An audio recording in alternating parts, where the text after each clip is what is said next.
அமைச்சரவை நாளை மாற்றியமைக்கப்படக்கூடிய அறிவிப்புகள் நாளை வெளியாகலாம் என்று எதிர்பார்க்கப்படுகிறது. காரணம் என்னவென்றால், தமிழக சட்டப்பேரவையினுடைய இன்று 3 துறைகள் மீதான மானிய கோரிக்கை விவாதங்கள் நடைபெற உள்ள நிலையில நிகழ்ச்சி நிரல்ல மசோதாவை அமைச்சர் செந்தில் பாலாஜி தாக்கல் செய்வார் என்று குறிப்பிடப்பட்டிருந்த நிலையில அந்த மசோதாவை அதாவது உயிரி பயோமெடிக்கல் வேஸ்டேஜ் மெடிக்கல் இதெல்லாம் கழிவுல கொட்டக்கூடியவர்கள் மீது நடவடிக்கை எடுப்பதற்கான மசோதா அமைச்சர் செந்தில் பாலாஜி தாக்கல் செய்வார் என்று எதிர்பார்க்கப்பட்ட நிலையில நிகழ்ச்சி நிலையில குறிப்பிடப்பட்டிருந்த நிலையில அந்த மசோதாவை சட்டத்துறை அமைச்சர் ரகுபதி தான் தாக்கல் செய்தார்.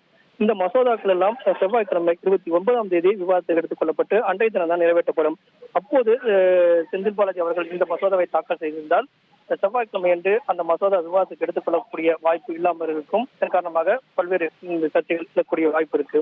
இதை முன்னதாக தான் சட்டத்துறை அமைச்சர் ரகுபதி அவர்கள் அமைச்சர் செந்தில் பாலாஜிக்கு பதிலாக தாக்கல் செய்திருக்கிறார். இதன் காரணமாக செந்தில் பாலாஜி அவர்கள் அமைச்சர் பதவியை நாளை ரத்துகிறாரா அல்லது அமைச்சர் மாற்றம் இருக்கிறதா என்பது குறித்தான அதிகாரப்பூர்வமான அறிவிப்பு எல்லாம் நாளை வெளியாக வாய்ப்பு இருக்கிறது. இதை கருத்தில் கொண்டு பார்க்கும்போது அமைச்சரவை நாளை மாற்றி அமைக்கப்படக்கூடிய வாய்ப்பு இருக்கிறது. தமிழக முதலமைச்சர் அமைச்சரவை மாற்றி அமைக்கக்கூடிய நடவடிக்கையில எடுப்பார். அந்த வகையில பார்க்கும்போது மின்துறை மற்றும் டாஸ்மாக் இரு துறைகள் அமைச்சர் செந்தில் பாலாஜியிடம் இருக்கிறது. அந்த இலாக்காக்கள் வேறு ஒரு அமைச்சர்களுக்கு கூடுதலாக ஒதுக்கப்படக்கூடிய வாய்ப்பு இருக்கிறது.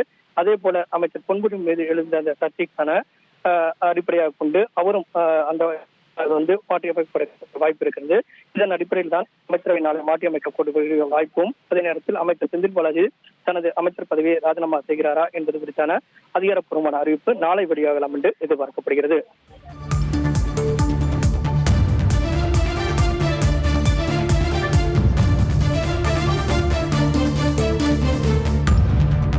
உங்கள் தந்தி ஒன் தொலைக்காட்சியில் அலாவுதீன் தினமும் இரவு 8 மணிக்கு காணத் தவறாதீர்கள்.